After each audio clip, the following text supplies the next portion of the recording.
नमस्कार दोस्तों, जय हिंद।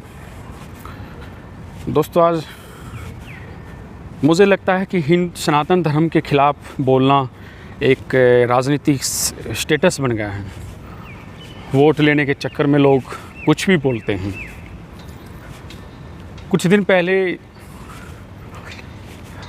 तमिलनाडु के मुख्यमंत्री जो हैं, उनके बेटे उदयनिधि स्टालिन, उन्होंने ये बोला कि सनातन धर्म ख़त्म करना पड़ेगा। उसके अगले दिन उन्होंने कहा कि मैं अपने बयान पर कायम हूँ, और आज गुरुवार को उन्होंने कहा कि मेरे बयान को तोड़ मरोड़ कर पेश किया गया।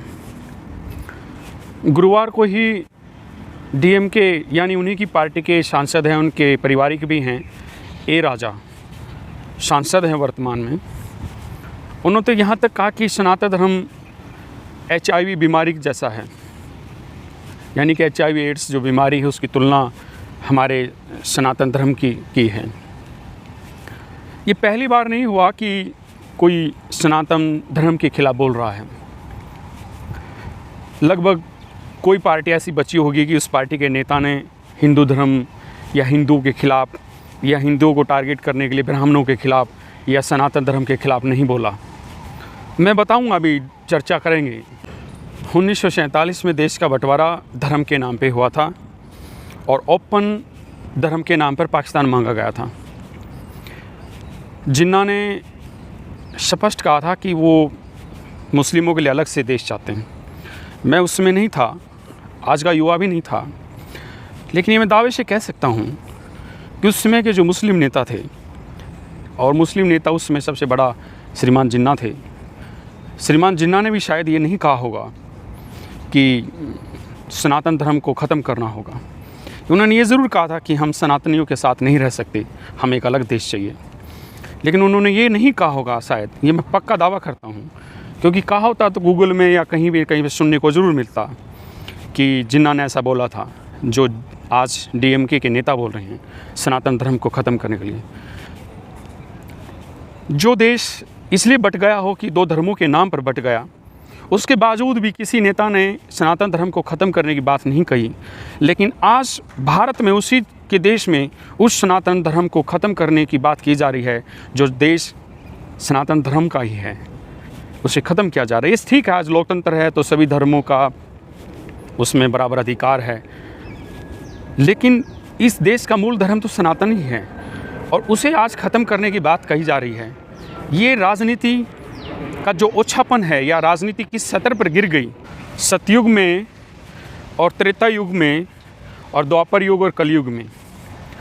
अगर हम सतयुग और त्रेता और द्वापर युग में देखते हैं, जिनमें हमारे भगवानों ने अवतार लिया और राक्षसों का वध किया, समाज को राक्षसों से मुक्ति दिलाई, उसमें भी सनातन धर्म के खिलाफ राक्षस बोलते थे, साजिश रचते थे, हमला करते थे। यानी एक बात तो तय है कि सनातन धर्म के खिलाफ उस युग में भी साजिश होती थी, हमले होते थे, और आज कलयुग में जो लोकतंत्र है जिसमें, उसमें भी लोग सनातन के खिलाफ बोलते हैं, हमला करते हैं। लेकिन हाल में इस सप्ताह कुछ ऐसा हुआ कि सनातन धर्म को ख़त्म ही कर दो, इस स्तर पे ये बात चली गई। दोस्तों, भारतीय जनता पार्टी को हराने के लिए हमारे लगभग विपक्षी दलों का एक संगठन, इंडिया नाम का एक संगठन बनाया है, और उस संगठन का हर सदस्य, हर पार्टी ये कहती है कि हम सर्वधर्म मानने वाले लोग हैं, हम सभी धर्मों की पालना करते हैं, सम्मान करते हैं और लोकतंत्र में विश्वास करते हैं। उनका नारा रहता है हमेशा, हमने देश बचाना है, लोकतंत्र बचाना है और संविधान बचाना है। जब वो ये बोलते हैं कि संविधान बचाना है, तो संविधान में तो ये लिखा है कि आप किसी धर्म का अपमान नहीं करोगे, और भारत का मूल धर्म सनातन है, क्योंकि सबसे बड़ा धर्म है, इसकी मानने वालों की जनसंख्या अधिक है।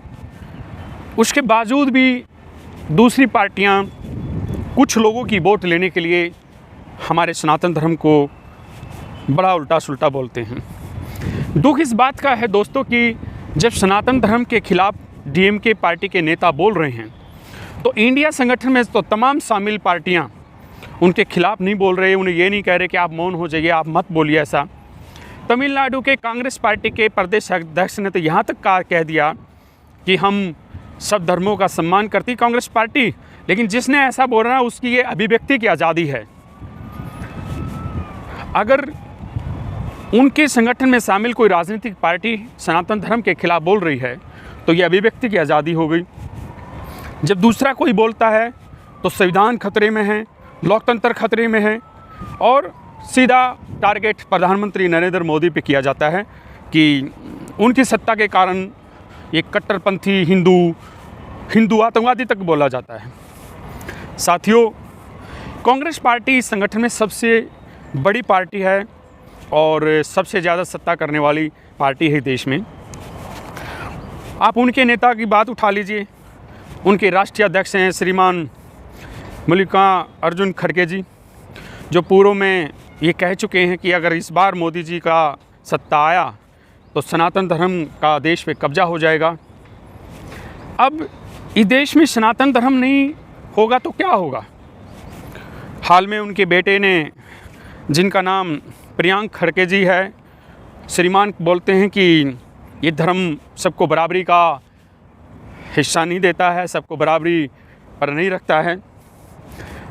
सनातन धर्म कितना उदार धर्म है, एक जीव के प्रति या पेड़ पौधों के प्रति भी कितनी उदारता रखता है, स्वयं को मिटाकर दूसरों को जीवित रखता है, ये मैंने बताने की ज़रूरत नहीं है, आप सब जानते हैं। कांग्रेस पार्टी में एक नेता और है, श्रीमान उदित राज। दोस्तों, लगातार वो हिंदू धर्म को के संबंध में बोलता है, शायद वो खुद उन्हें बौद्ध धर्म मानता है शायद, और ब्राह्मणों को टारगेट करता है, हमेशा बोलता रहता है उल्टा सीधा। लेकिन कांग्रेस पार्टी के सीनियर नेताओं की तरफ से कभी ये बयान नहीं सुना, ये नहीं सुना हमने कि आप ब्राह्मणों के खिलाफ या हिंदू धर्म के खिलाफ नहीं बोलेंगे। मुझे कहीं लगता है जब आप नहीं टोक रहे हैं, नहीं रोक रहे हैं, तो पार्टी की शायद नीति है, उच्च अधिकारियों की हरी झंडी है, तभी तो वो बोल रहा है। नहीं तो ठीक है, एक दिन उसने खिलाफ बोला ब्राह्मणों के या हिंदुओं के खिलाफ बोला, फिर अगली बार नहीं बोलना चाहिए, शायद क्योंकि पार्टी की हाईकमान उसको रोक दे। लेकिन यहाँ तो राष्ट्रीय पार्टी का राष्ट्रीय अध्यक्ष ही बोल रहा है कि सनातन का राज हो जाएगा वोट अगर मोदी आ गया तो उसके जो नेता हैं वो सनातन धर्म के खिलाफ या ब्राह्मणों के खिलाफ तो बोलेंगे लगातार, और बोल भी रहे हैं। और वही कांग्रेस पार्टी ये कहती है अपने आप को कि हम लोकतंत्र बचाते हैं, हम सर्वधर्म में विश्वास करते हैं, हम सभी को प्यार से रखना, प्यार बांट रहे हैं, प्यार से रखते हैं। ये कौन सा प्यार है? इंडिया गठबंधन की जो भी पार्टियां हैं उसमें सबसे वरिष्ठ नेता हैं श्रीमान शरद पवार जी, जो महाराष्ट्र से हैं। बहुत दिग्गज नेता है, बड़ा नेता है देश का, और हमेशा लोकतंत्र के साथ साथ सभी धर्मों का सम्मान की बात करता है। अच्छी बात है, लेकिन श्रीमान शरद पवार जी की तरफ से एक बार भी ये सुनने में नहीं आया कि डीएमके के नेता ने क्या बोला, वो गलत बोला, सही बोला। एक बार भी उनका विरोध नहीं किया। यही हाल कांग्रेस पार्टी का है। किसी सीनियर नेता की तरफ से या श्रीमान राहुल जी की तरफ से या प्रियंका गांधी जी की तरफ से ये सुनने को नहीं मिला कि डीएमके पार्टी के नेताओं ने जो भी सनातन धर्म के संबंध में बोला है, हम उसका विरोध करते हैं।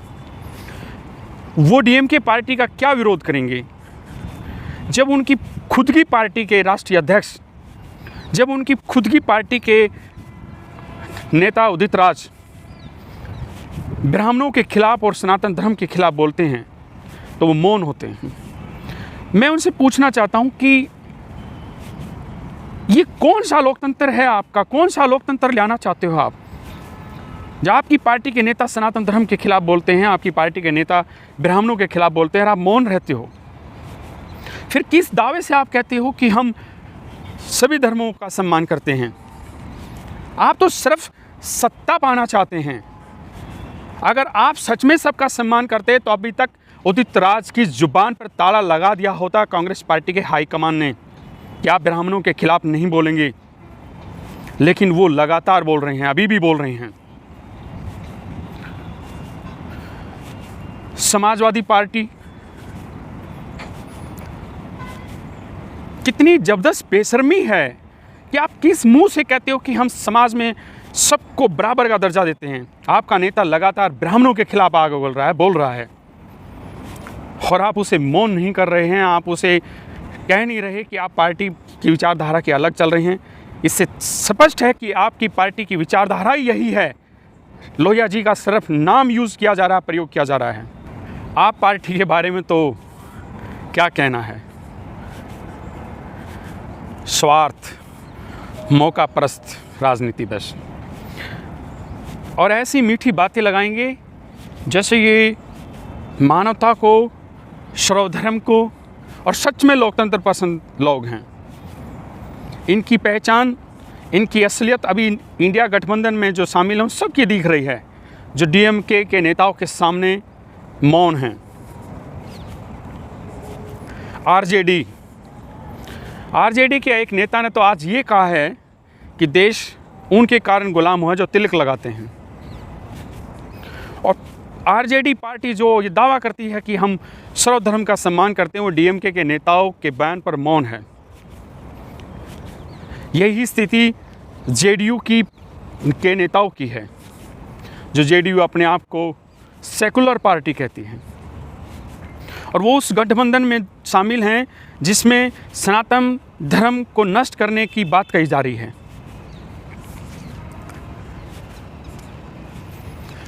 वामपंथी भी इस इंडिया गठबंधन में शामिल हैं। वो भी अपने आप को सभी धर्मों का मानने वाले बताते हैं, पालना करने की दावा करते हैं, और उनके लिए कोई हिंदू मुस्लिम नहीं है ये ऐसा दावा करते हैं। कोई ब्राह्मण नहीं है, कोई राजपूत नहीं है, कोई अन्य समाज नहीं, उनके लिए सब बराबर हैं, ऐसा दावा भी करते हैं। लेकिन जब वो डीएमके के नेताओं के बयान पर मौन हैं तो इससे पता चलता है कि वामपंथी की विचारधारा क्या है। वैसे किसी से छिपी नहीं है कि वामपंथी विचारधारा सनातन धर्म के प्रति क्या विचार रखती है। ये बहुत पुराना इतिहास है। डॉक्टर राममनोहर लोहिया जी हुए हैं, हमारे देश के बड़े नेता रहे हैं, और उन्होंने समाजवाद विचारधारा इस देश में स्थापित की, जिसके नाम पर समाजवादी पार्टी बनी है। ये सब जानते हैं कि समाजवादी पार्टी महान लोहिया जी के विचारों पर कितना चलती है कि नहीं चलती, मैं इस पर नहीं जाऊंगा। लेकिन उनके एक नेता हैं स्वामी प्रसाद मौर्य जी। दोस्तों, लगातार सनातन धर्म और ब्राह्मणों के खिलाफ बोल रहे हैं। इनका भी वही हाल है जैसे कांग्रेस पार्टी में उदित राज का है। इनकी हाई कमान एक बार भी इनको ये नहीं टोकती है कि आप क्यों बोलते हो, अभी भी नहीं, और वो दबा के बोल रहा है। ये हाल अन्य पार्टियों का भी है। अगर मैं बात करूं आप पार्टी की, तो उस पार्टी में कुछ मुस्लिम ऐसे नेता हैं जो ऐसे बोलते हैं, खिलाफ पूर्व में बोले हैं। टीएमसी में जो अपने आप को ये बोलती है कि हम लोकतंत्र में विश्वास करते हैं, सर्वधर्म में विश्वास करते हैं, उस पार्टी के कई नेताओं का यही हाल है। और पार्टी भी आप ले सकते हैं जो इंडिया गठबंधन में शामिल हैं।